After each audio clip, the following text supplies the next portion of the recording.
pessoal, boa noite, tudo bem? Estamos aqui novamente no canal do YouTube da FASBAN, da Faculdade São Basílio Magno, para o terceiro dia do nosso segundo seminário de Administração e Gestão Eclesial. Nós estamos aqui então no canal do YouTube da FASBAN, da Faculdade São Basílio Magno. A Faculdade São Basílio Magno é uma instituição que tem a sua sede em Curitiba e ela é gerida e administrada pelos padres irmãos basilianos. Nós já temos uma tradição aqui de mais de 50 anos no ensino e na pesquisa na área das ciências humanas. E também, do mesmo modo, já é uma tradição, já faz parte aqui da história da FASBAN, também sempre nós ofertarmos cursos, seminários, conferências, aqui no YouTube para toda a comunidade, seja na área da teologia, na área da filosofia e também na área eclesial, como esse seminário que vocês estão acompanhando aqui. Para você que eventualmente está chegando nessa conferência depois, não ao vivo, ela faz parte então de um ciclo de 3 conferências desse seminário. As outras conferências também estão disponíveis aqui no nosso canal. Você pode acessar esse conteúdo e assistir novamente essas conferências. Do mesmo modo, então, já quero também convidar você, que se eventualmente não está inscrito aqui no nosso canal do YouTube, você pode fazer a sua inscrição. E assim, sempre que tiver alguma live, alguma conferência, você já recebe a notificação. E aí, se for do seu interesse, você não perde o conteúdo. Como eu disse no início, então, nós já realizamos diversos cursos, seja na área da história da igreja, da arquitetura e arte sacra, liturgia, aconselhamento pastoral, também na área do direito matrimonial, e essas conferências estão disponíveis aqui no nosso canal. Então, você pode aí depois dar uma navegada e escolher os conteúdos que mais se adapta à sua realidade. Também quero convidar vocês que estão acompanhando aqui, se você fizer a sua postagem no Instagram, você pode marcar o @Faculdade São Basílio Magno, que nós vamos repostar para que esse conteúdo chegue ao maior número de pessoas. Eventualmente, algumas pessoas às vezes dizem: puxa, irmão Irineu, eu não sabia que tinha esse evento, por que vocês não divulgaram? Sempre nós divulgamos nas nossas redes sociais, mas temos uma limitação. Assim também, se vocês nos ajudarem na divulgação, essas conferências, esses conteúdos chegam ao maior número possível de pessoas. Então, com muito carinho, com muita alegria, quero acolher aqui no nosso meio hoje o padre José Carlos Pereira, nosso conferencista de hoje. Boa noite, padre, seja muito bem-vindo. Boa noite, professor Irineu, boa noite a todos aí que estão acompanhando este evento. Uma alegria muito grande poder estar com vocês nessa noite. Isso aí, que bacana. O padre José Carlos Pereira, para quem não conhece, ele tem uma formação de graduação, mestrado, doutorado e pós-doutorado em várias áreas, diversas áreas. E o padre José Carlos Pereira também é um escritor de mão cheia, né, padre? São quantos escritos, quantos livros já publicados? Olha, está chegando beirando 100 aí, eu acho que os 98, 99, acabou de sair um agora recentemente, acho que está fechando 100 aí. Então, olha aí, pessoal, que bacana, que oportunidade que nós temos hoje, né, com um grande escritor aqui conosco para estar aqui nas nossas reflexões. O padre José Carlos Pereira, que ele é passionista, e como vocês já sabem, ele vai falar aqui sobre a gestão eclesial, as tarefas, responsabilidades e práticas. Então, assim como já procedemos nos outros encontros, então, na primeira parte, o padre vai expor aqui o seu conteúdo. Na medida que ele está expondo, se você já tiver alguma pergunta, alguma consideração, você já pode ir escrevendo aqui no chat. E aí, no final, teremos um momento aqui para interação com as perguntas. E também, do mesmo modo, ao final também passaremos aqui a lista para aqueles que desejam o seu certificado. Então, padre, agora a palavra está contigo para as suas considerações e eu volto aqui ao final para o nosso bate-papo com o pessoal. Obrigado. Vamos lá, então. Bom, primeiramente, é uma alegria, como eu disse, muito grande poder estar aqui nessa noite para falar deste tema, que eu considero um tema caro na vida da igreja, até porque ele não é tratado assim oficialmente na maioria das faculdades de teologia. Às vezes acaba ocorrendo com uma semana intensiva, mas não com aula sistemática. E isso acaba prejudicando, sobretudo, quem vai ser padre, porque à medida que você é ordenado, você vai para uma paróquia e a primeira coisa que você vai exercer na sua vida de sacerdote é a gestão eclesial. Talvez aquilo que você aprendeu em teologia dogmática, em outras áreas, você vai usar em raros momentos. Mas a gestão eclesial é todos os dias. Ela tem uma importância grande por causa disso.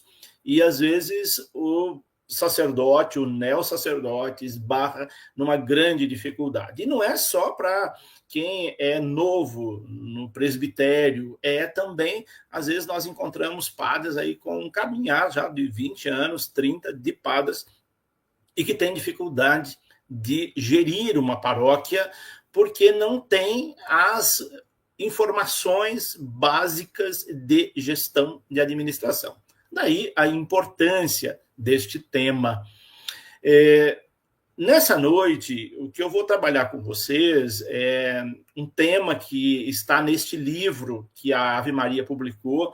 Eu tenho, acredito, que uns 10 ou 12 títulos só de gestão eclesial, publicado pela Vozes, Paulo, Ave Maria, Santuário. E esse que eu publiquei pela Ave Maria, que já faz alguns anos, é um livro muito prático, né? Ele não tem, assim, teorias muito complexas a respeito da questão da administração, da gestão eclesial, e por isso eu penso que ele seja bastante indicado, não só para padres, mas também para religiosos, religiosas e leigos que estiverem acompanhando, porque hoje muitos leigos, e nós contamos com os leigos nas nossas paróquias, para trabalhar a gestão eclesial.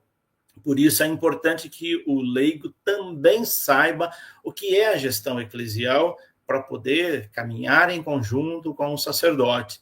Então, com esse material, nós vamos trabalhar a questão das tarefas, das responsabilidades e das práticas que vão ser, que nós usamos no dia a dia da nossa gestão paroquial, eclesial.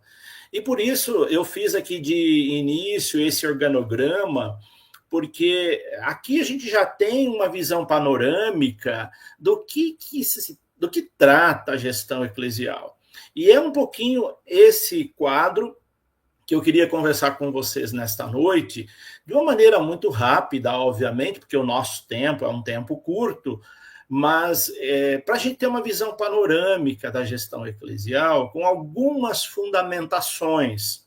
Então, no primeiro momento, eu queria trabalhar a questão do conceitual, porque às vezes a gente vai direto para a prática e não tem a teoria, não tem conceitos. E isso é um erro em muitos, que acontece muito na prática, porque quando a gente não tem teorias, quando nós não conhecemos teorias, quando nós não conhecemos conceitos, nós temos um déficit no entendimento da gestão. Por isso eu queria falar algumas coisas conceituais, sem ser assim muito hermético no tema, mas para ter uma noção das bases, dos caminhos que foram pavimentados até nós chegarmos àquilo que hoje nós chamamos de gestão eclesial, porque esse é um tema relativamente novo, nós podemos dizer, não é um tema aí que é estudado há muito tempo. Recentemente começou a dar uma atenção especial à gestão eclesial. Então, ela tem as suas bases em outras formas de administração. E é por isso que é importante conhecer alguns conceitos. E também eu quero falar com vocês um pouquinho sobre as categorias de gestão. Vocês já tiveram ali nas noites anteriores, com os dois professores que me antecederam nesse seminário, algumas abordagens importantes, sobretudo da gestão de pessoas, mas para a gente entender que a gestão eclesial, ela não centra só no econômico, né? Porque muitos pensam, quando se fala de gestão eclesial, de administração eclesial, foca muito na questão econômica, na questão patrimonial, que são muito importantes, mas nós não podemos reduzir a gestão eclesial apenas ao econômico e patrimonial e negligenciar outras categorias que se desdobram no campo de ação da gestão eclesial. Por isso, quero também falar um pouco das categorias de gestão e dar uma certa ênfase para a gestão de pessoas, embora vocês já tiveram, no primeiro dia, uma ênfase bastante acentuada nessa temática. Mas ela não pode ficar de fora, porque, em primeiro lugar, vêm as pessoas. Isso em qualquer tipo de gestão, mesmo numa empresa de outros setores, a pessoa é a figura importante, porque sem pessoas nós não conseguimos gerir outros bens. Depois, outro dado que eu quero destacar na gestão eclesial é a questão da gestão multidisciplinar, ou seja, nós dialogamos com diversas outras disciplinas quando nós falamos da gestão eclesial. Não é só com a administração, enquanto ciência, mas nós dialogamos com a antropologia, porque tratamos de pessoas, nós dialogamos com a sociologia, porque no campo de ação da gestão há relações sociais, dentro do campo eclesial há relações sociais, e elas muitas vezes são beligerantes, e é preciso entender como é que se dá essas relações sociais no campo religioso.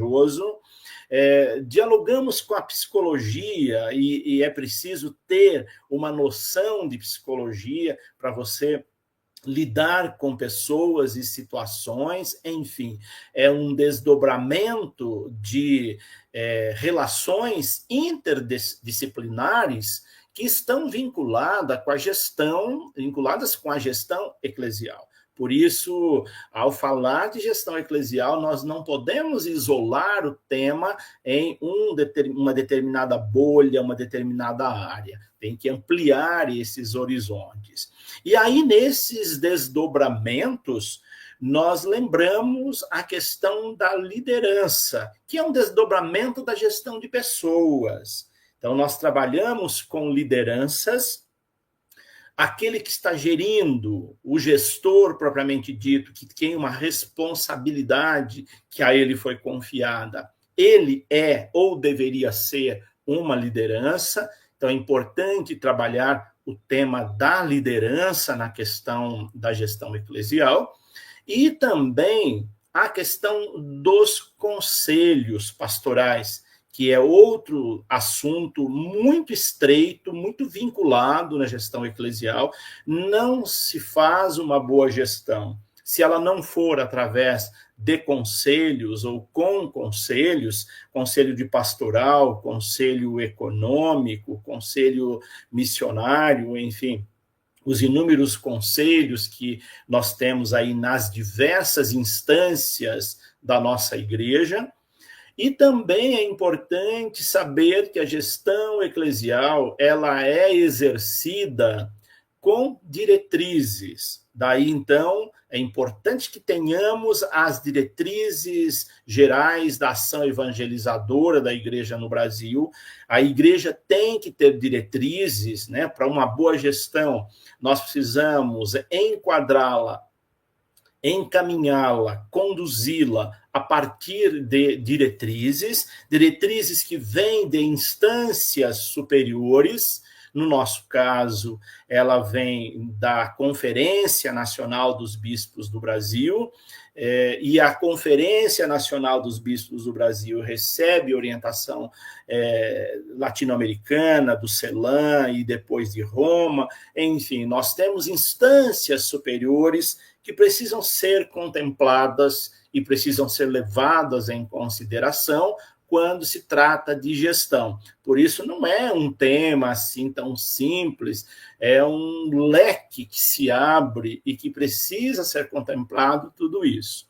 E ainda nesse segmento, lembrando da gestão de comunidades em rede, é um dos pedidos aí das atuais diretrizes, né, que nós possamos trabalhar em rede de comunidades, gerir uma paróquia, gerir uma instituição com parcerias, né, que é a gestão participativa.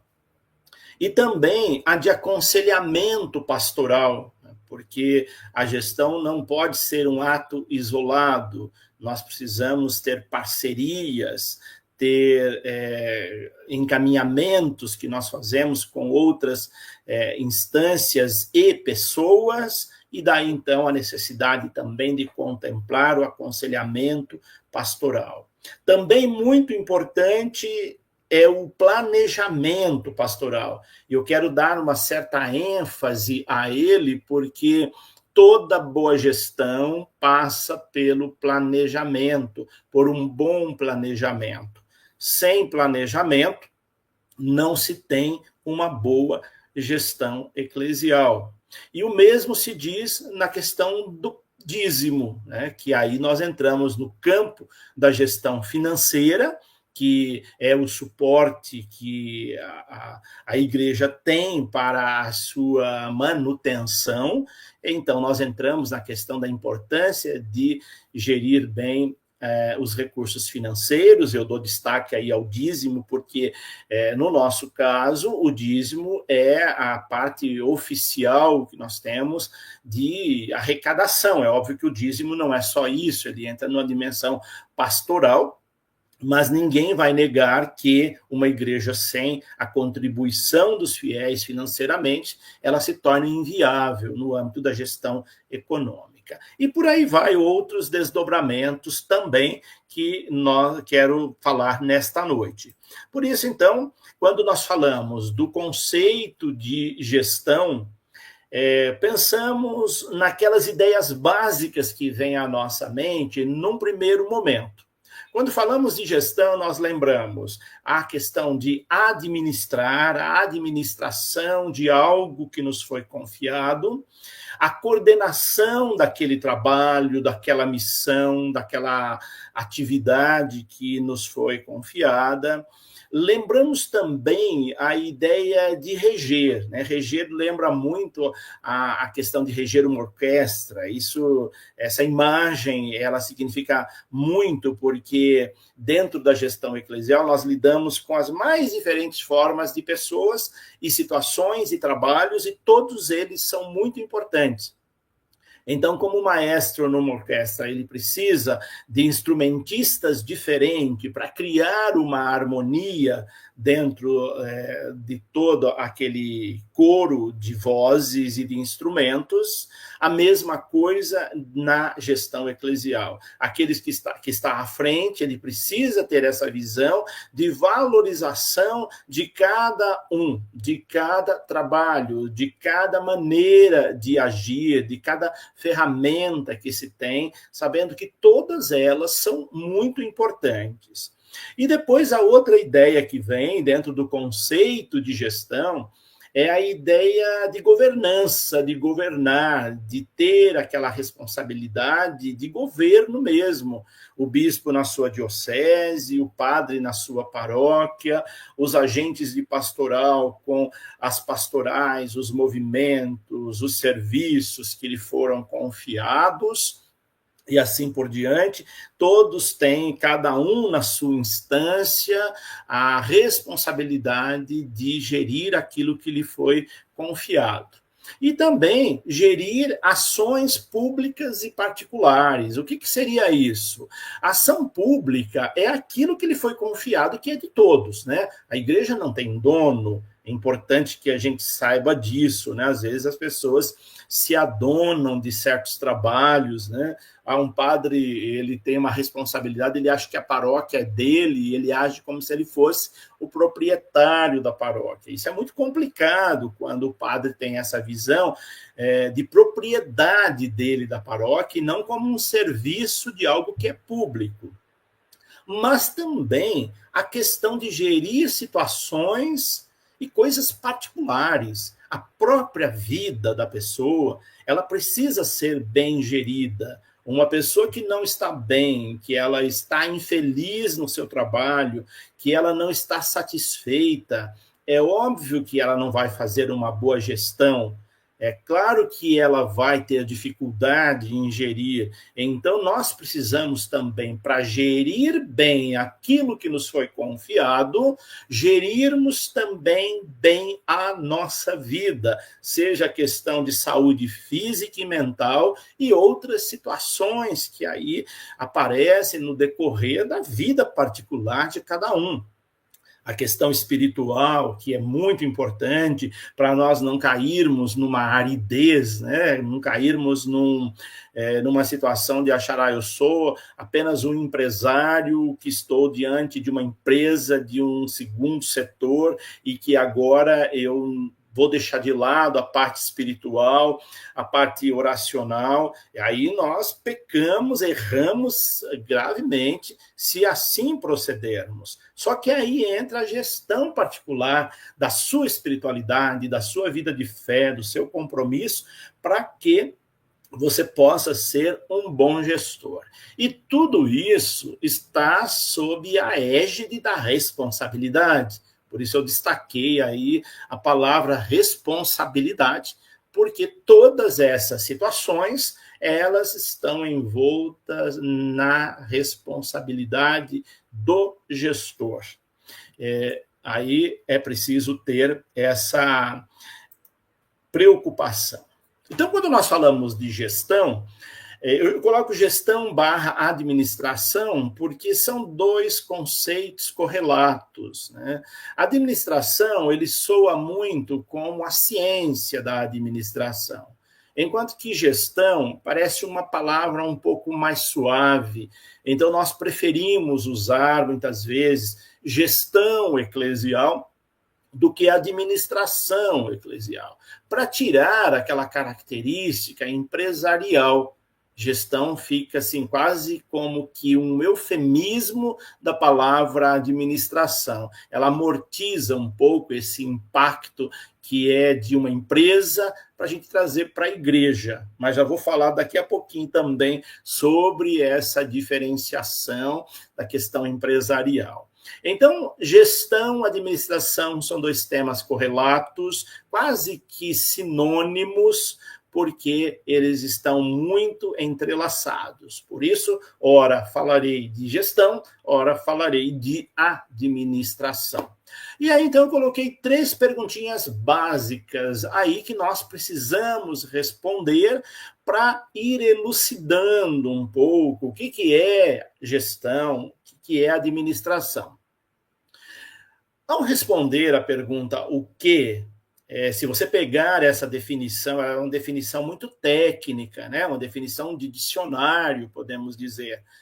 Se você digitar ali no Google o que é administração, o que é gestão, vai aparecer uma definição parecida com essa. Um amplo conjunto de princípios, práticas e técnicas empregadas em um empreendimento, porém com responsabilidade. É um conjunto de ações, é um conjunto de atividades, é um conjunto de, vou colocar entre aspas, de missões que nós temos, agora trazendo a terminologia para o campo religioso, que nós temos que exercer com responsabilidade. Grave bem a palavra empreendimento, porque ela é fundamental dentro do conceito de gestão de administração.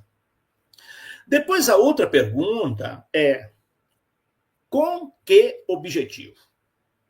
O objetivo é conduzir a ação de um grupo para alcançar uma meta planejada.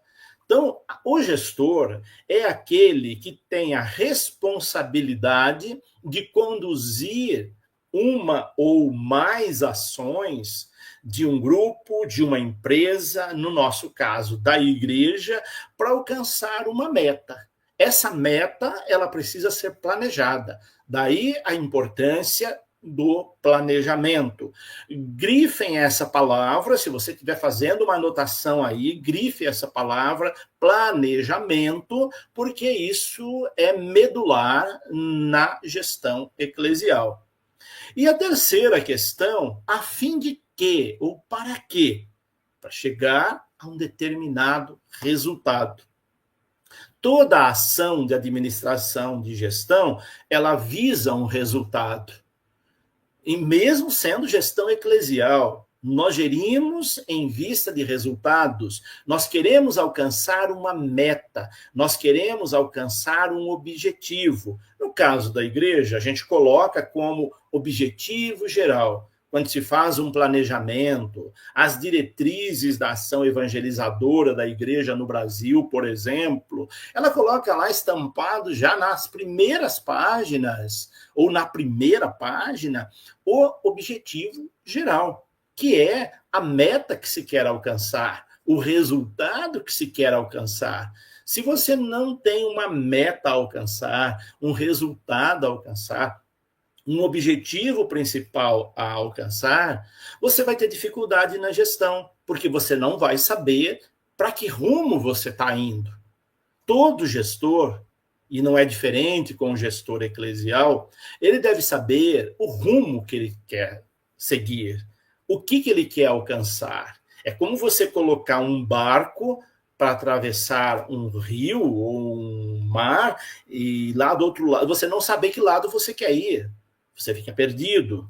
Então é preciso ter um norte, uma direção. Isso nós chamamos de resultado. Que resultado nós queremos alcançar? E esse resultado a gente só alcança através de planejamento. Por isso eu pedi que vocês gravassem bem essa ideia de que o planejamento, em todos os aspectos, planejamento pastoral, planejamento econômico, planejamento espiritual, planejamento missionário, todos esses planejamentos são partes, são desdobramentos da ação de um gestor eclesial, no caso nosso, que é a gestão eclesial. Então, o resultado que nós queremos alcançar, ele vem necessariamente do planejamento. Daí, então, eu coloquei esse organograma aqui bem sintetizado para a gente entender como é que isso deve ser feito.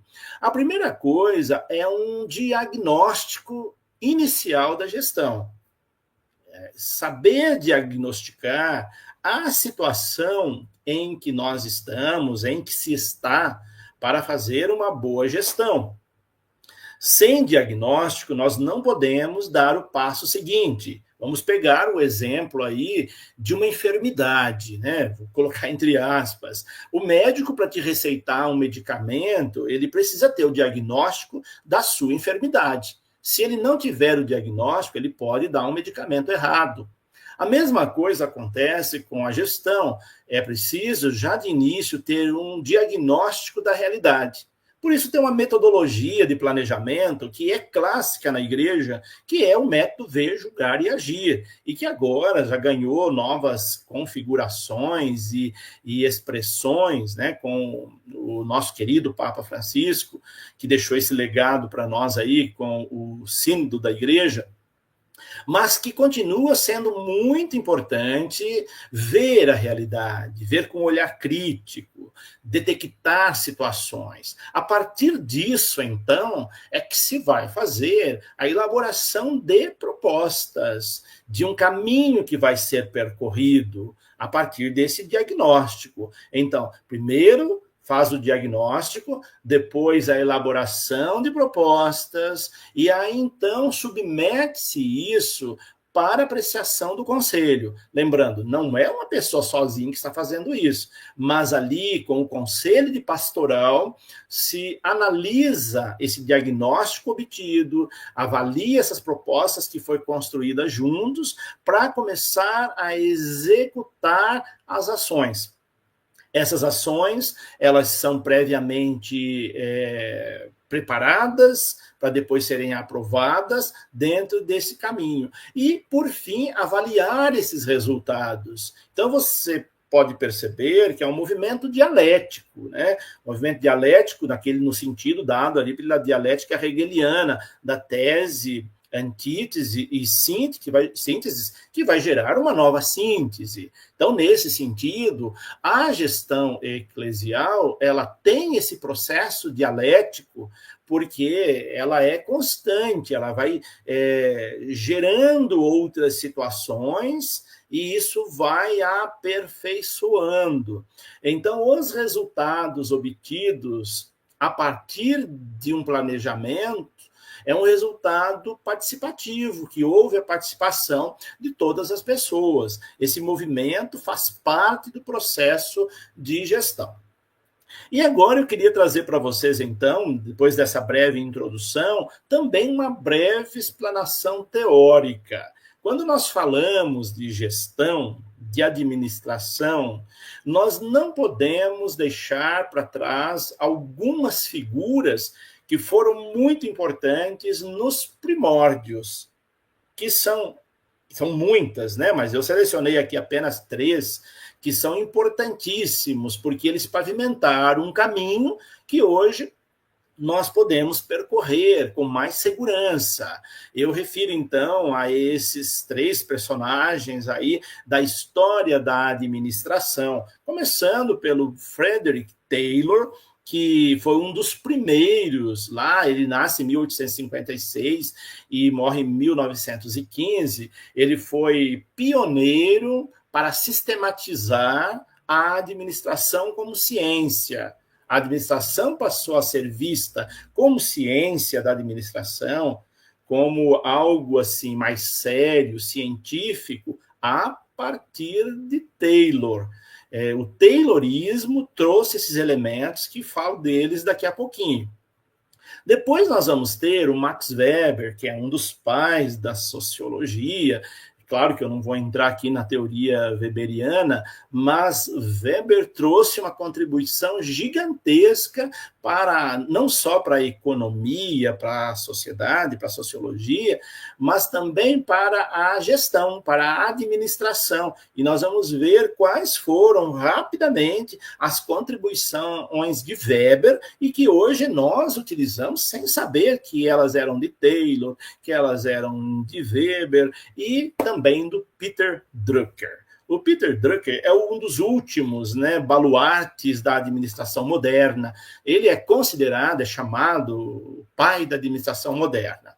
Ele nasce em 1909, morre relativamente recente, né, 2005, e ele deixou um legado gigantesco para a administração. Então, ele é considerado o pai da administração moderna. Hoje, quando nós falamos de gestão eclesial, de administração eclesial, nós precisamos visitar um pouquinho da teoria dessas 3 figuras aí que deram ali os passos primordiais para se ter uma ciência da administração. Então, por isso, esses conceitos básicos são fundamentais para nós entendermos o que é gestão eclesial. Coloquei aqui nesse organograma para nós começarmos a entrar na teoria desses 3 grandes homens da ciência, da gestão ou da administração. Primeira coisa, tomar decisões sobre aquilo que lhe foi confiado. Então, quando nós falamos da gestão, da administração eclesial, não podemos perder de vista aquilo que é da administração, da teoria, do conceito básico da administração. Tomar decisões sobre aquilo que nos foi confiado. Então, se você é um gestor. Você tem nas suas mãos uma paróquia, uma universidade, uma faculdade, um hospital, ou qualquer outra instância aí filantrópica da igreja, ou mesmo de outros setores, você tem que tomar decisões sobre aquilo que lhe foi confiado. E por isso, essas decisões precisam ser pautadas em algo consistente. Depois, trabalhar com e através de pessoas para atingir os objetivos. Eu falava no início da importância da gestão de pessoas, e vocês viram no primeiro dia essa abordagem sobre gestão de pessoas. Quem está na gestão eclesial ou em qualquer outra administração trabalha através de pessoas e com pessoas para atingir seus objetivos. Isso também é fundamental. Depois, gerenciar uma organização. No nosso caso, gestão eclesial, nós estamos falando da igreja, então, a organização que nós estamos gerenciando, ou que buscamos gerenciar, ou que estamos conhecendo para gerir, é a igreja. E levando em conta as informações fornecidas por outros profissionais. No caso nosso, novamente, a igreja, as outras instâncias da igreja. Eu dizia, as orientações que vêm de Roma, as orientações que estão no Código de Direito Canônico, as orientações que estão nas diretrizes da igreja, as orientações que estão na diocese onde a sua paróquia se encontra. Então, ali nós precisamos levar em conta essas informações que são fornecidas por instâncias ou por profissionais que vêm de outras áreas ou de outras etapas ou instâncias. E também pensar previamente as consequências das decisões.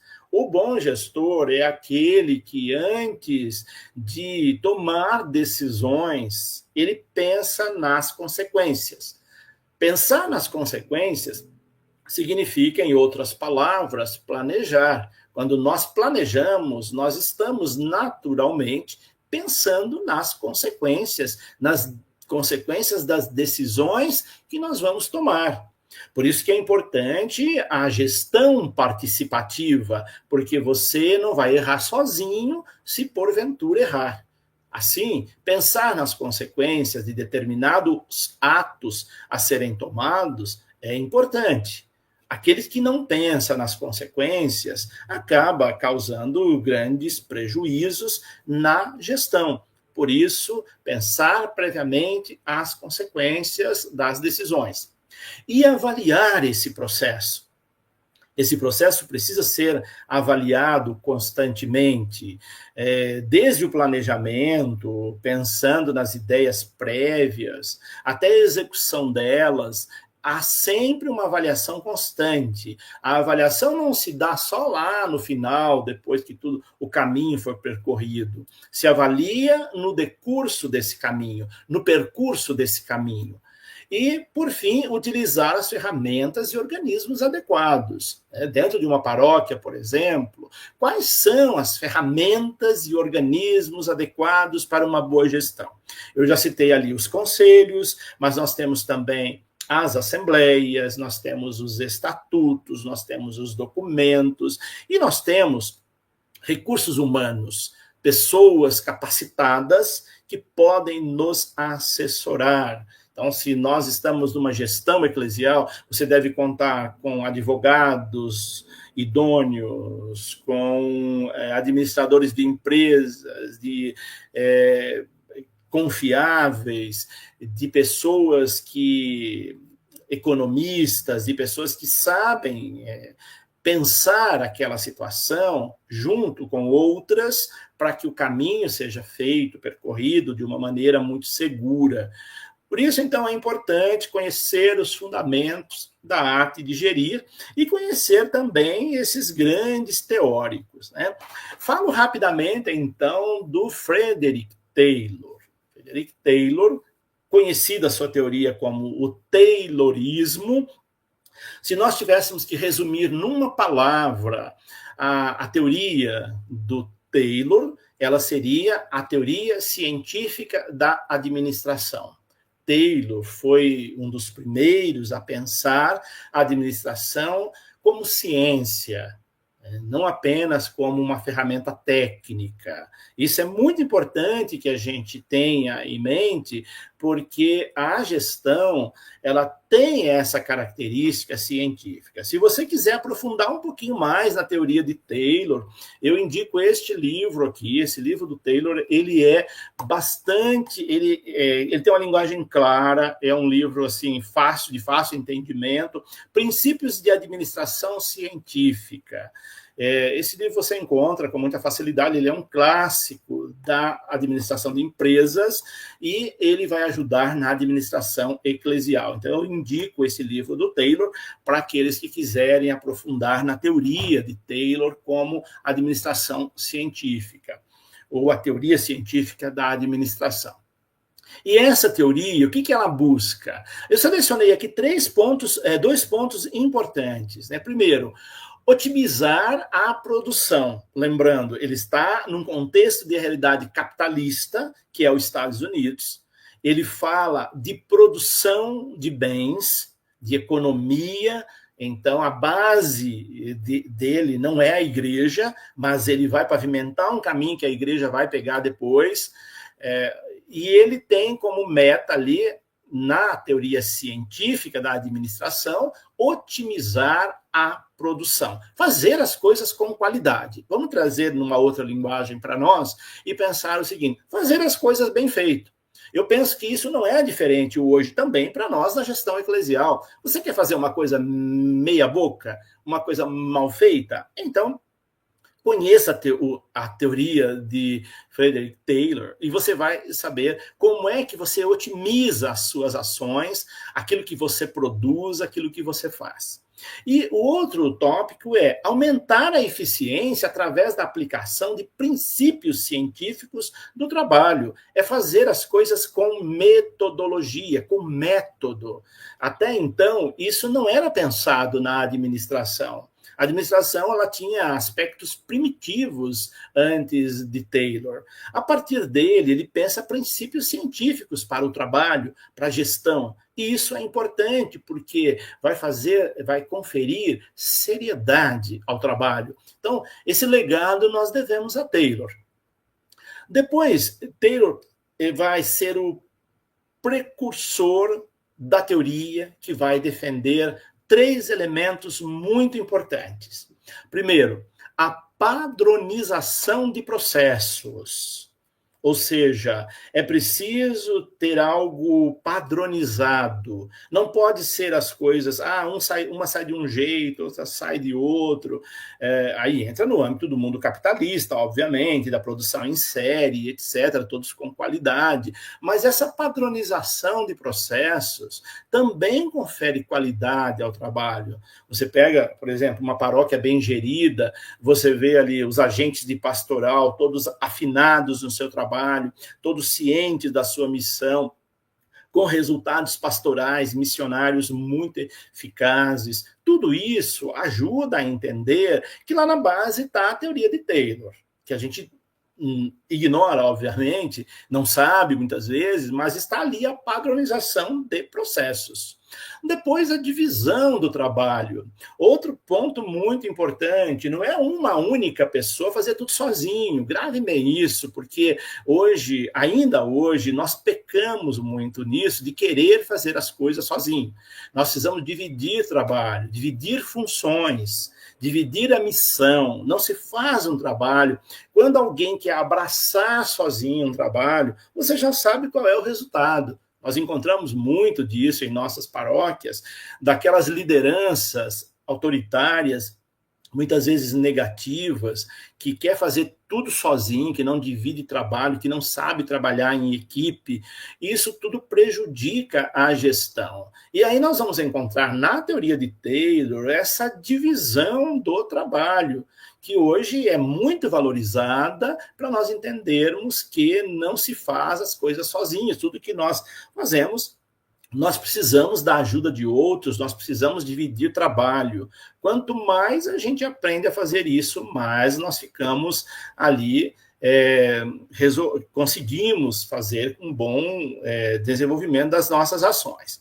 E, por fim, a análise científica do trabalho para alcançar o máximo de produtividade, ou a máxima produtividade. Lembrando, ele estava visando produção, resultado, mas trazendo para o nosso caso, nós vamos pensar, olha, vamos analisar bem um trabalho para que ele alcance aquilo que nós queremos, a meta que nós alcançamos. Em suma, a visão de Taylor é uma visão capitalista da gestão, e não poderia ser diferente. Ele está lá dentro, nos Estados Unidos, administrando em vista do lucro, né? Então, não podemos perder de vista esse elemento. Agora, passemos para a teoria do Weber. A teoria do Weber, que é bem complexa, vou passar rápido aqui, porque o nosso tempo já está indo, e eu queria falar outras coisas para vocês, além dessa parte teórica. Bom, o Weber vai trazer a contribuição da teoria burocrática da administração. A primeira coisa que eu quero deixar claro para vocês, que o conceito de burocracia em Weber não é o conceito de burocracia que nós temos hoje, de algo emperrado, de alguma coisa que não vai para frente, de obstáculos, não é nada disso, é o contrário disso. Então, entenda, a teoria burocrática da administração. A burocracia como solução para as organizações, para que elas evitem arbitrariedades, para que elas evitem erros, ou seja, são as coisas muito bem organizadas, muito bem articuladas. A isso Weber dá o nome de burocracia, ou seja, estruturação formal da organização, permitindo organizar as atividades para a realização de objetivos comuns a longo prazo. Então, se nós tivéssemos que traduzir em outras palavras, assim, bem rasa, essa teoria complexa do Weber, diríamos que a burocracia é sinônimo de organização, de autoridade, de domínio, de eficácia, de gestão. Então, não entendam a burocracia, e essa burocracia que nós entendemos no senso comum, o Papa Francisco combateu muito isso, né, das nossas paróquias são muito burocráticas, etc., mas no sentido pejorativo do termo, não é no sentido weberiano do termo. No sentido weberiano, a burocracia é a organização, as coisas muito bem articuladas para que elas deem resultados. E, por fim, aí o grande guru da administração, que é o Peter Drucker. O Peter Drucker vai trabalhar na questão da gestão eficaz, da eficácia da gestão. Inclusive, eu queria apresentar para vocês, ele tem vários livros, 2 deles chamados Gestão Eficaz, mas eu queria apresentar para vocês esse daqui, do Peter Drucker, que é Administração na Era das Grandes Transformações. Esse livro aqui, do Peter Drucker, ele é muito importante para a gente entender as teorias dele. Então, grave bem esse nome. É um livro também fácil de encontrar. E o Drucker vai trazer, dentro dessa teoria, vai enfatizar nessa teoria alguns elementos importantes. Como eu disse, preocupar com a eficácia da gestão, com planejamento, a gestão precisa ser planejada, a gestão precisa ser organizada, a gestão precisa contar com lideranças e nós não podemos abrir mão da gestão de pessoas. Se você olhar esses 5 tópicos da teoria do Drucker, nós vamos perceber que ele sintetiza Weber e sintetiza Taylor dentro desses conceitos. Por isso eu deixei ele para o final, e ele é o mais recente, ele morreu em 2005, então nós vamos encontrar essas teorias aí com bastante... vai contribuir bastante para o nosso trabalho na gestão eclesial. E dentro dessa questão da administração, o Peter Drucker é considerado ali aquele que vai fazer com que a administração moderna se deslanche. A sua contribuição vai influenciar significativamente a forma como as organizações são gerenciadas. Inclusive, vai influenciar significativamente a gestão eclesial, porque ele vai enfatizar a importância da administração por objetivos, da gestão de pessoas e da necessidade de adaptabilidade em um mundo em constante mudanças. Aquilo que pede as nossas diretrizes hoje já estava lá na teoria do Peter Drucker. Isso é importante que a gente saiba. Depois, o que seria essa administração por objetivos? Ele enfatiza a importância de definir objetivos claros e mensuráveis para as empresas e seus colaboradores. Nós precisamos ter clareza dos objetivos que nós queremos alcançar. E ele também busca alinhar os objetivos individuais com os objetivos da organização, promovendo a motivação e o desempenho.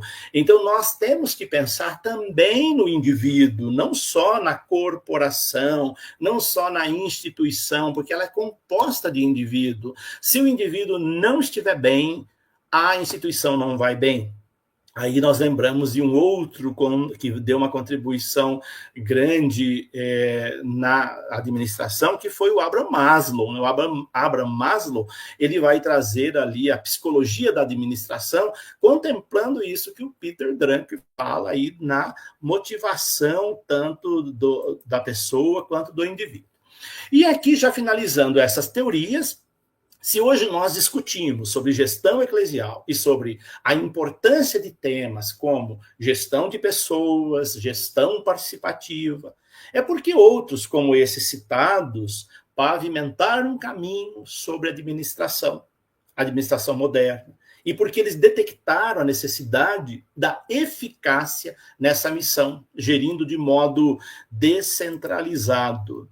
Por isso, um bom gestor eclesial, ele precisa responder essas perguntinhas aí básicas. Se você é gestor que está acompanhando essa live, que está acompanhando essa aula, você precisa responder essas perguntas para ser um bom gestor. O quê? Onde? Como? Para quê? Com qual estratégia? Com quem? Com o que e quando? Essas perguntas precisam necessariamente ser respondidas na gestão. E o que faz um gestor eclesial? Ele atua em equipe, né? Uma equipe que vai planejar, uma equipe que vai organizar, que vai dirigir, que vai controlar, que vai avaliar, que vai liderar, que vai compartilhar também as suas ações. Por isso, a gestão eclesial é o ato de gerir uma empresa. Grave essa palavra, empresa. Empresa aqui significa empreendimento, não é uma empresa, aquela imagem que a gente tem de uma empresa do segundo setor. Quer dizer, então, entre outras coisas, ato de empreender, realizar algo, assumir uma tarefa com responsabilidade, envolve uma série de situações, envolve instituições, envolve pessoas e envolve outras situações que nós precisamos ter claro. E aqui eu queria deixar também claro, para finalizando já um pouco a exposição, teria muitas outras coisas, mas para não me estender, o tempo já está se esgotando, queria só lembrar para vocês essas 3 categorias quando nós falamos de gestão. Isso é básico para a gente entender. Setores, né? Setor primário, secundário e terciário. O primeiro setor de empresa, de administração de empresas, é o governo, são as empresas públicas, né? Elas têm 3 instâncias, que é o governo municipal, o governo estadual e o governo federal. Quais são os fins dessa empresa de primeiro setor? Deveria ser o bem comum, porque eles trabalham com bens públicos, né? A empresa ou as empresas de segundo setor são as empresas privadas. Então, se você tem uma empresa, essa empresa ela tem como fim último o lucro. Ninguém tem uma empresa para ter prejuízo. As empresas de segundo setor, quando se fala segundo setor, são as empresas privadas, aquelas que têm fins lucrativos. E o terceiro setor são as empresas filantrópicas, sem fins lucrativos, ou fins filantrópicos ou religiosos. Aí entra a igreja. A igreja é uma empresa do terceiro setor. Uma universidade de uma confissão religiosa é uma empresa de terceiro setor. Então, ela abre-se um leque muito grande. Então, as paróquias, elas fazem parte da mitra diocesana, elas são empresas do terceiro setor. Então, dentro do terceiro setor, nós enfatizamos a presença das igrejas. Qualquer igreja que tem um CNPJ, ela é uma empresa do terceiro setor. No caso da Igreja Católica, com as suas dioceses, elas são tidas como igrejas particulares, e as dioceses, a matriz dessa empresa, são as mitras diocesanas. E as paróquias, elas são as filiais. Lembrando que para o governo, as paróquias são, as mitra diocesana e as paróquias são empresas, elas são tratadas como empresa do terceiro setor. Aqui eu fiz esse quadrante aqui para a gente entender, né? Matriz mitra diocesana, filiais são as paróquias, extensões das filiais são as comunidades. E assim nós vamos ter essa articulação da gestão eclesial. A estrutura da paróquia funciona dessa forma. O governo, que vai cobrar da mitra diocesana todas as suas obrigações na área do terceiro setor, a mitra vai cobrar das paróquias e as paróquias das comunidades, e assim nós vamos ter essa dinâmica da gestão dentro desse terceiro setor. Para isso, nós precisamos conhecer as leis civis, as leis canônicas e as normas da diocese. Sem isso, nós não vamos poder fazer uma boa gestão. E há uma ciência e técnica de administração que visa capacitar as pessoas para administrar bem tudo isso. Então, nós vamos ter que conhecer essas leis. E para a gente fazer uma boa gestão eclesial, nós precisamos conhecer aí todas essas teorias. Estou passando rápido aqui só para concluir uma parte desses slides. E o princípio básico da administração é saber identificar, então, a atividade fim e a atividade meio. Isso é básico numa gestão, em qualquer empresa, seja do primeiro, do segundo ou do terceiro setor, é saber quais são as atividades fins e quais são as atividades meios. Você, como gestor eclesial, sabe qual é a atividade fim da sua empresa do terceiro setor, seja uma paróquia, seja uma outra instituição filantrópica? E sabe quais são as atividades meios, e sabe que essas atividades meios, elas precisam ser coerentes com as atividades fins.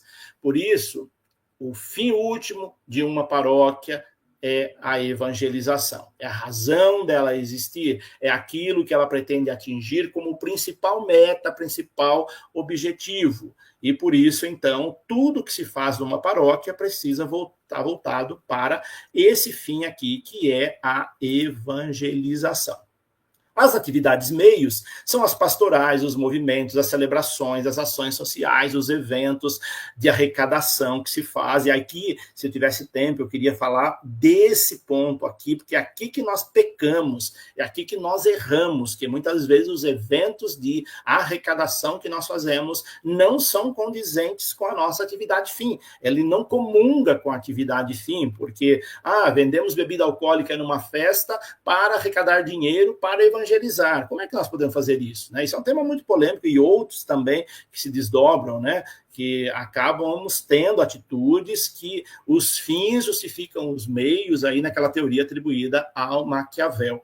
Então, nós temos que ter essa preocupação. E lembrar que a gestão participativa é muito importante. Quando nós falamos de gestão participativa, nós falamos dos conselhos que nos auxiliam nesse trabalho. Aqui estão as categorias de gestão que nós temos: a financeira, a patrimonial, a de pessoas, a pastoral, a espiritual, a missionária e a gestão do tempo, que é fundamental. Gostaria de ter tempo para falar da gestão do tempo para vocês, mas eu vou encerrando aqui, porque o meu tempo já se esgotou, e numa outra oportunidade, talvez a gente consiga falar com um pouco mais de calma de todo esse emaranhado aí da nossa gestão eclesial e os seus desdobramentos. Paro por aqui para a gente fazer, então, agora o nosso bate-papo. Se tiver alguma pergunta, se alguém quiser fazer alguma observação, colocação, deixo aí a palavra em aberto.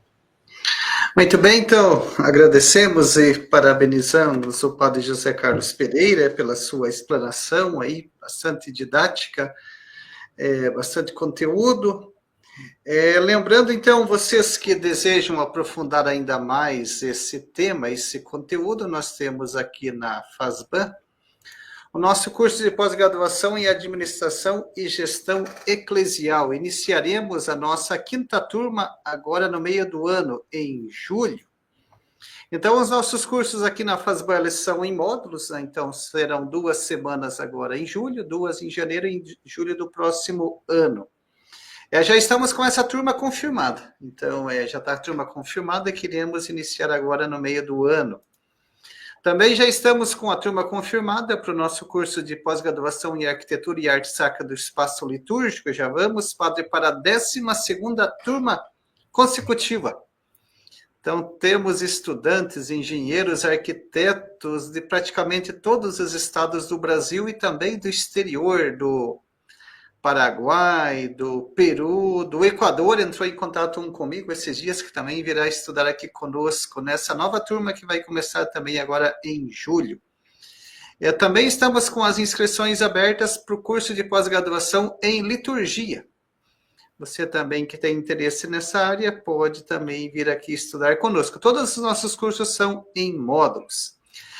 Mais informações sobre esses cursos e outros cursos da FASBAN, vocês podem acessar aí o nosso site, fasban.edu.br.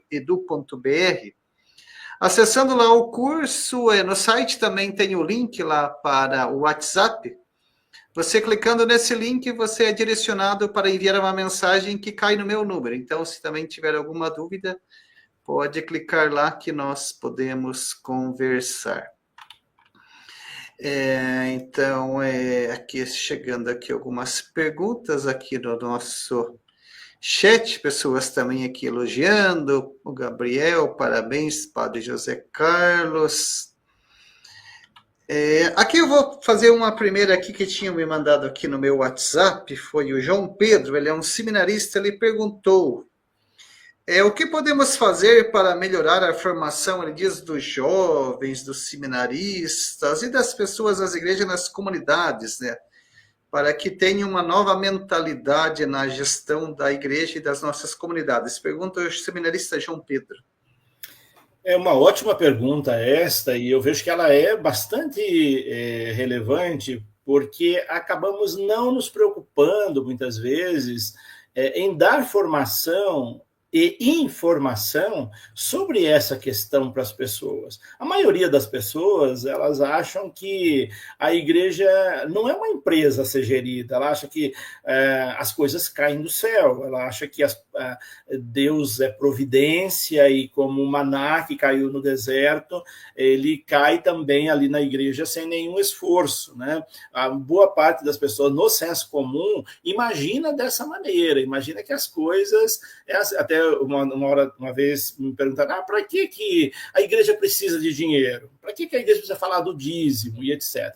Então, isso mostra uma necessidade mesmo de formação. Eu penso que, respondendo agora ali a pergunta, nós deveríamos começar a dar essas formações nas nossas paróquias, contemplar ali num calendário de formação também a formação de como que a igreja funciona, como que é a gestão da igreja. Isso na base, dentro das paróquias. Para os seminaristas, eu penso que é fundamental que o seminarista se interesse por gestão eclesial, porque ele futuramente, se perseverar, será padre, vai ter uma paróquia para gerir e ele precisa conhecer a administração, gestão eclesial.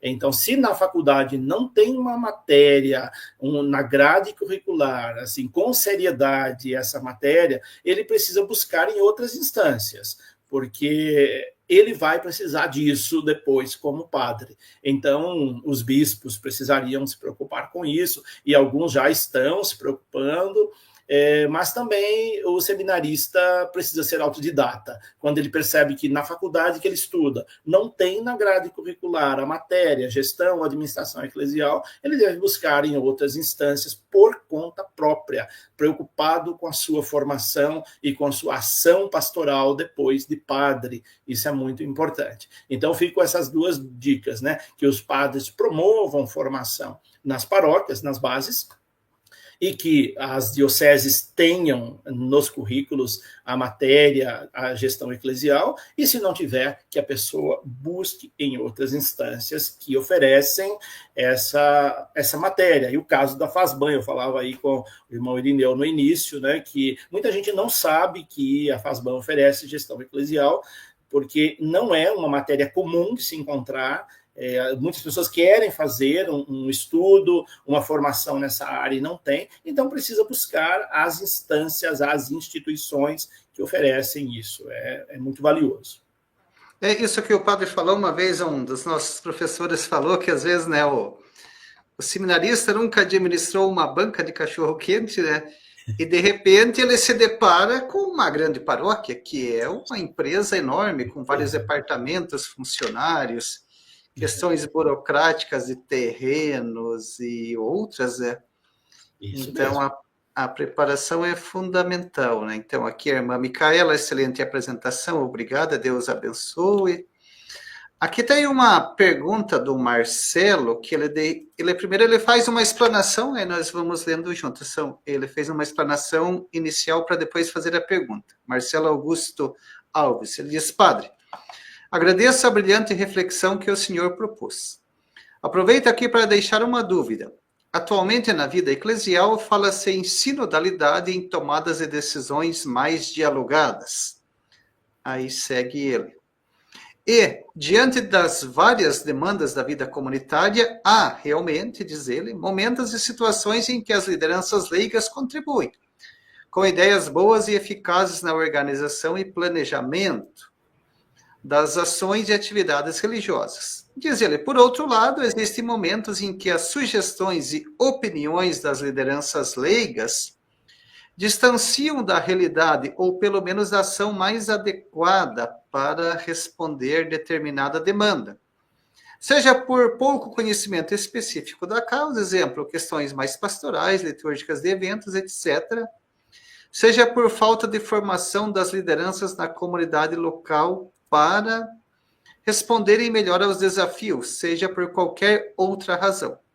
Nesses últimos casos, o que fazer? Planejar e organizar de forma menos dialogal, porém dividindo a execução para incluir a todos? Ou, em nome do diálogo e de decisões mais democráticas, acolher todas as ideias e assumir os riscos já previstos de falhas na execução? Claro, entendi a sua pergunta e ela é de fato preocupante, né? Porque em nome da sinodalidade, em nome da pastoral de conjunto, do diálogo, a gente deve sim ouvir a todos, mas devemos passar por um filtro, porque a gente sabe que muitas pessoas elas dão opiniões, mas elas não têm nenhum embasamento de gestão. Já outras têm noção e embasamento. Aí cabe a expertise do gestor, de saber falar, olha, isso eu aproveito, isso eu não aproveito. A pessoa tem oportunidade de falar, de dar a sua contribuição, mas ali tem uma equipe junto com o padre, o gestor, seja ele quem for, para fazer uma filtragem daquilo que foi recolhido no diálogo, na participação. Agora, é importante que quanto mais pessoas participam, melhor. É claro que isso fica muito mais difícil, e muitos padres, para não enfrentar essa dificuldade, acabam gerindo sozinho. É muito mais, vou colocar entre aspas, muito mais fácil você gerir sozinho, tomar decisão sozinho, do que você ouvir as pessoas. Agora, deixa de ser igreja. A partir do momento em que você não tem um diálogo, que você não tem uma gestão participativa, você está sendo autoritário. Se você fala, não, aqui quem faz sou eu, a palavra última é a minha, eu posso até ouvir o que você diz, mas eu não vou levar em consideração. A gente sabe que tem gente que faz isso, mas isso não é legal. Isso não é o que se indica numa boa gestão eclesial. Eu, pelo menos, sou totalmente contra essa teoria de que eu escuto, mas eu descarto, ou eu não escuto e faço aquilo que eu quero. É importante ouvir, as pessoas participarem e ali, então, fazer um filtro daquilo que foi ouvido e tirar aquilo que é essencial. A sinodalidade passa por isso, né? Lembram que quando nós fizemos as pesquisas de base no início do sínodo, quantas pessoas falaram, e aquilo foi sendo passado por um filtro. Quando chegou lá em Roma, aquilo que o mundo falou se condensou numa página. Então, a contribuição foi muito boa, mas ali vai se colocando aquilo que é sólido, aquilo que de fato tem sentido, significado. Ouvir é importante, mas esse discernimento, essa escuta no espírito e o discernimento no espírito faz parte da gestão eclesial. Lembrando, então, que eu já postei aqui no chat o link para vocês registrarem a presença, quem deseja receber o certificado, depois, posteriormente, será enviado via e-mail para vocês. Aqui a Maria Alice Pereira diz, Padre José Carlos é excelente. Foi um grande administrador da nossa paróquia no Rio de Janeiro. Obrigado, Maria Alice, lembro dela, foi uma excelente secretária também. Ah, que bacana. Aqui o Milton Agostinho, ele diz, é que a maioria das pessoas procura a igreja um respaldo espiritual e uma aproximação com Deus, né? E esses conteúdos e a administração das paróquias fica muito distante do leigo e das pastorais, né? Isso que o padre comentava, né? Aqui também o Júlio diz, muito obrigado pela apresentação, suscitou um desejo de aprofundamento na área da gestão eclesial. Então, obrigado Muito aí ao bom, Júlio. Júlio é de Moçambique. É? Uhum. Ah, que bacana. Agradecemos também, sempre, eu já comentava também no início com o Padre José, temos muitas pessoas de outros países que acompanham também aqui as nossas lives. Teve uma pessoa aqui era um evento sobre arquitetura e arte sacra, ela me enviou uma mensagem no celular, no WhatsApp, agradecendo que ela falou que ela fez o nosso curso lá, estava nos Estados Unidos. Ela falou, eu vim aqui fazer um curso nessa área de arquitetura e arte sacra aqui nos Estados Unidos e estou te escrevendo para dizer que eu estando aqui fazendo o curso de vocês aí no Brasil, aprendi mais que estou aprendendo aqui. Olha só. É gratificante então, ouvir isso, né? Isso, bastante gratificante para nós. Aqui o Gabriel também diz, tive o prazer de trabalhar com o Padre José Carlos aqui em Cascavel por alguns anos. Foi uma ótima experiência e tenho muitas saudades. E o Gabriel foi um grande gestor, viu? Olha, o Gabriel é uma pessoa assim que aprendeu muito de gestão eclesial e colocava isso na prática. Obrigado, Gabriel, aí pela sua dedicação à igreja. Isso aí, que bacana. Então, aí falando em aprendizado, então, mais uma vez quero lembrar para vocês, né, que nós temos aqui o nosso curso de pós-graduação em administração eclesial, que o nosso curso é em módulos e já estamos com uma nova turma confirmada para iniciarmos agora em julho, no meio do ano. Então, aí quem tiver interesse nesse curso e nos outros cursos da FASBAN, basta acessar aí o nosso site, fasban.edu.br, que você terá mais informações, né? Aqui também Luz Sagres Pereira, essa pronúncia eu conheço, Padre José Carlos, um anjo na minha vida. A Luciane foi uma paroquiana de uma das paróquias que eu passei, assim, ela muito batalhadora. Abraço, Luciane.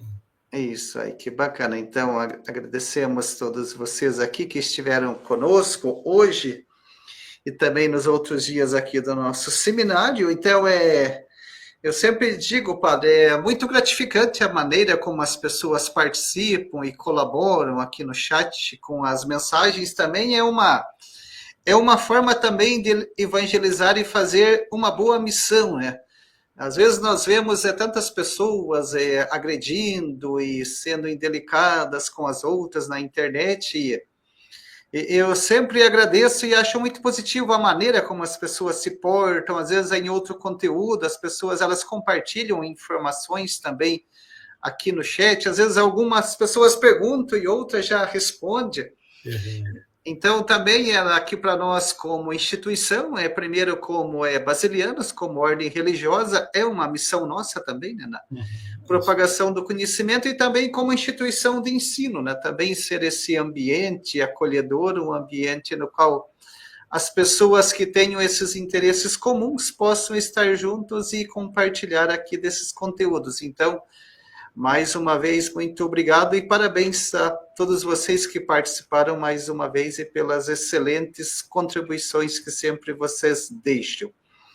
Lembrando, então, que eu já deixei aqui para vocês o link para a lista de presença, que em breve depois enviarei o certificado para vocês via e-mail. Olha aqui, ó. Irmã Micaela, faço o curso de administração e gestão na FASBAN. Agora, em julho, conclui o último módulo. Muito bom, recomendo. Olha aí, irmã Micaela, nossa aluna, que bom estê-la conosco, irmã. Estará conosco aqui novamente em julho, para também curtir as belezas curitibanas, o frio curitibano que tem seu charme, né, padre? É isso mesmo, verdade. Comer aquele pinhão e tomar aquele cafezinho e também, como eu estava dizendo ali para vocês, aqui na instituição nós temos diversos cursos, então também um momento em que pessoas de diversas partes, estados do Brasil se encontram, né? Diversos cursos, as pessoas também trocam informações, conhecimento, o pessoal da administração com o pessoal da arquitetura, tem o pessoal da música sacra litúrgica, né? Que nós iniciamos as turmas sempre em janeiro, mas teremos uma turma que continua o curso aqui conosco e também aqui na FASBAN. Estava falando para o padre José Carlos no início, nós somos aqui do rito bizantino ucraniano, e sempre no primeiro dia de curso nós fazemos a liturgia de abertura no nosso rito, né, no rito bizantino, em ucraniano, mas em português. Né? E falando nisso, também vamos ter daqui a alguns dias, né, o conclave para a escolha do novo bispo, e o cardeal mais jovem, padre, ele é da nossa igreja greco-católica ucraniana. Ah, é? Olha só. O cardeal Nicolau, em português, Bordan, né, ele tem 45 anos. Olha. Ele atualmente reside na Austrália. E esse é o cardeal mais jovem que vai participar aí também da escolha do novo bispo, representando também a nossa igreja ucraniana. Também agradeço ao padre José Carlos Pereira, que prontamente aceitou aqui estar conosco, e para nós também foi uma honra ter o padre aqui conosco, expondo as suas contribuições e reflexões, e com seus diversos livros publicados. Então vocês podem também buscar os livros do padre José Carlos Pereira para aprofundar os seus conteúdos. Então, da minha parte, padre, já faço meu encerramento e passo a palavra novamente para você, para suas considerações finais e para encerrarmos aqui o nosso seminário. Agradeço pelo convite, irmão Irineu, pela oportunidade de estar aqui falando com vocês nessa noite. Foi muito bom para a gente poder falar um pouquinho sobre isso. E agradeço também a todos os que participaram, os que vão ver depois esse vídeo em outro momento. E aproveito para encerrar, falar do meu último livro aqui. Esse livro aqui é o primeiro do gênero que eu escrevo, saiu essa semana. Esse livro é uma direção espiritual que eu fiz de uma família que tinha uma pessoa naquele voo da Air France que caiu em 2009, e eu acompanhei uma pessoa assim que perdeu um filho naquele voo, e uma história muito intrigante eu conto nesse livro aqui, O Último Voo. E aqueles que quiserem adquirir, é só entrar no site Clube de Autores. Esse livro está lá à disposição, saiu esta semana. E agradeço a todos, que Deus abençoe a cada um. Como é que é, padre? Clube de Autores? Clube As pessoas digitando isso no Google, ela encontra, né? Isso, é só colocar Clube de Autores, editora Clube de Autores, ela já vai aparecer lá. E é só digitar o título do livro, O Último Voo, e o meu nome é José Carlos Pereira, já aparece o livro lá, é só fazer o pedido, eles já mandam em uma semana em casa.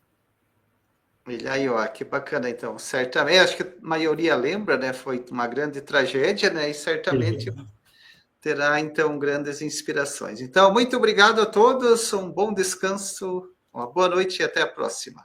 Boa noite, tchau para vocês. Tchau, tchau.